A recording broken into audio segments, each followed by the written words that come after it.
Hi everyone, today I'm making 100% whole grain rye sourdough. It's so delicious and really easy to make as well. So I'm starting off with 600 grams of rye grain, which will give me around about 600 grams of flour, give or take a few grams.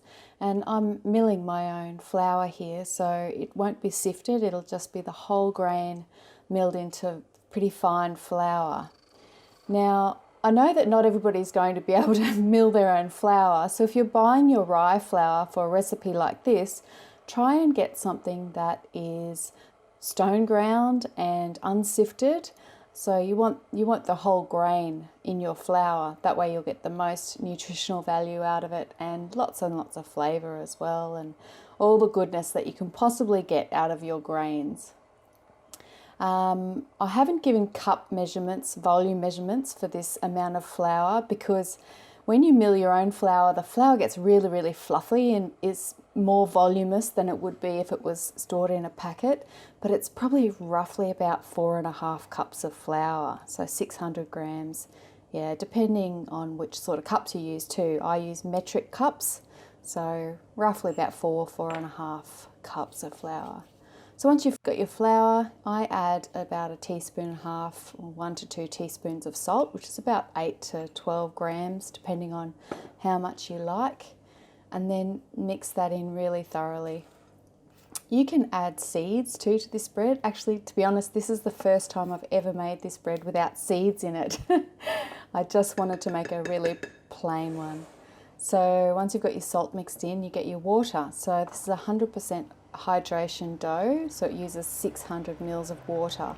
And I tip out a little bit of the water into a cup and heat that in the microwave, because I like to add a bit of molasses to my dough. So I use about 1 teaspoon. You can use more if you want to, or you can leave it out if you want to as well.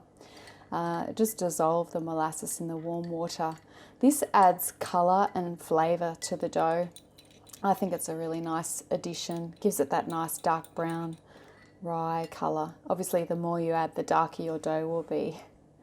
Once you've got your water with any additions or colourings you want, you just pour all of that water into your flour and salt mixture. Add your molasses water, or your coffee water, or whatever you're adding. And then I use about 130 grams of ripe sourdough starter of any kind. You can see that this starter's a little bit yellow. That's because it was fed with Coruscant flour, which is a bit yellow. So you can use any starter you like though. You know, ideally maybe you'd use a rye starter, but I'll just use whatever I've got. And then mix it all up. It's really simple, this recipe. You want to really mix it very thoroughly initially without adding all the flour in, because you need to get that starter fully dissolved. But once that's mixed in well, start bringing in all the rest of the flour and give it a really thorough mixing. You want that starter well incorporated, and you don't want any dry bits of flour. So you can see that this dough is really quite wet. You don't have to use as much water as I did. When you're adding seeds, you can, lots of water is important because the seeds soak up some water. And probably, in retrospect, I would have used a little bit less water than I did here, but it still turns out fine. So it's quite forgiving rye. You're basically making a really thick paste dough. There's no kneading or stretching and folding going on here. This stuff is like clay. And you can see I can't help myself, I've got to play with it. So there you go. Make sure there's no dry bits of flour and it's all mixed really well. And you just leave that to ferment. Cover it up so it doesn't dry out.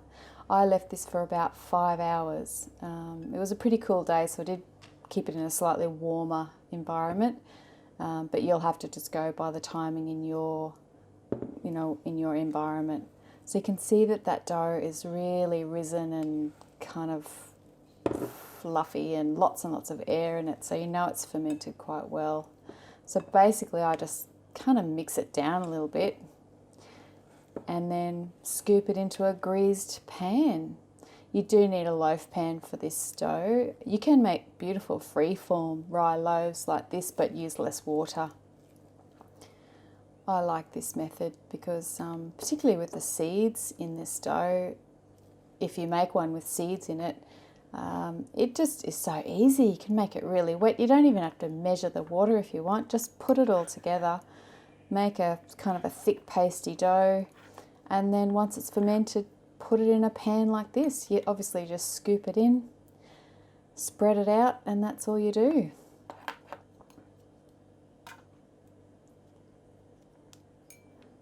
Just sort of spread it out as best as you can. You don't have to worry about it being super neat. I probably go a little bit further than I need to. I push it down a little bit because it's sort of scooped in. There's some big air pockets in the bottom, so I try to push it down a little bit and smooth out the top a little bit, but it's really not super necessary.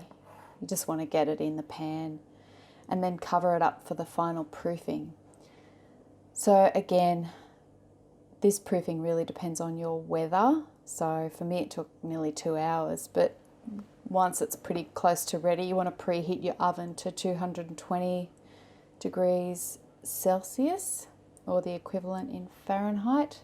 And I can see with this glass pan that my dough is quite bubbly and it's ready to bake. So I bake this for 45 minutes at 220 or 430 Fahrenheit, and it does rise up in the pan, and when it comes out it looks like a brick. It's rather nice though. It's got a lovely colour on the crust. This is completely different to making wheat-based dough, and that's part of the reason why I wanted to do this video, because I get lots of questions about rye sourdough, and it's a different beast altogether. You can't use the same processes as you would with wheat or expect the same results because it's completely different. So once it comes out of the oven, wrap it up in a towel, and this is to keep the loaf steamed a little bit. I leave mine to cool overnight. I wrap it up straight away and leave it wrapped up all through the night. And here it is the next day. So the wrapping of the loaf is important because that's steaming. It helps keep the crust soft. Rye bread like this can develop a very hard crust if you let it just cool in the open air. And here's for the cut. Nice crunchy crust. Not too crunchy though. It's not like a complete brick. It's got a little bit of crunch, but not too much. Yum. It smells really good too. The more molasses you add, the more rich and the flavour and colour are. I'm really happy with that. For my first one without seeds, I think it turned out pretty good. Yum. The best way I love to eat this is with avocado, fresh tomato, and freshly cracked pepper and a little bit of salt. It is delicious, but you can have it with whatever you like. Yum. It's a really nice, soft, beautiful bread. Here's another photo. And there we go. That's it. Thanks for watching, everyone. There's more information in the description box as usual.